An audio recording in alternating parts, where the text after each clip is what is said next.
Magandang araw, Lubowans! Narito na ang mga latest mula sa Bayan ng Lubo. Ito po ang Lubotang Lao TV News Update.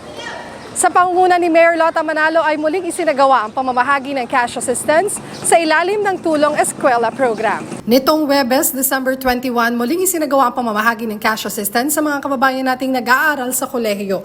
Tinanggap ng 400 college students na bahagi ng programa ng ating lokal na pamahalaan ang 5,000 allowance o cash assistance para sa unang semestre ng academic year 2023-2024. Ang distribusyon ng allowance ay ginawa sa pamamagitan ng opisina ng Punong Bayan at ng Municipal Treasurer's Office.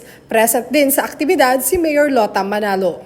Samantala, nagsagawa ng early inspection ang mga kawani ng Lobo Tourism Office nitong Huwebes, December 21 sa 3 resort sa Barangay Lagadlarin at Olo-Olo. Ang nasabing inspeksyon ay taunang ginagawa upang masigurado ang kalidad ng serbisyo ng mga registered accommodation establishments at masagot ang kanilang katanungan sa pagkuha ng permit.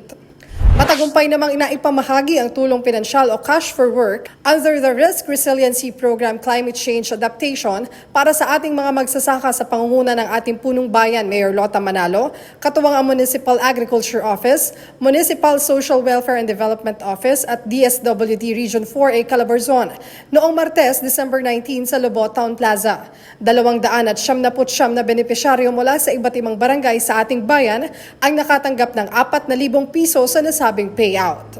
Matagumpay namang ginanap ang Pugay Tagumpay Graduation Ceremony, bahagi ng DSWD Pantawid Pamilyang Pilipino Program sa pangunguna ng MSWDO at lokal na pamahalaan ng Bayan ng Lubo noong Martes pa rin, December 19 sa Lobo Central School. Dito ay ginawaran ng sertipiko ng pagkilala ang 100 4-piece na nagsipagtapos at benepisyaryo ng Pantawid Pamilyang Pilipino Program mula sa iba't ibang barangay sa ating bayan.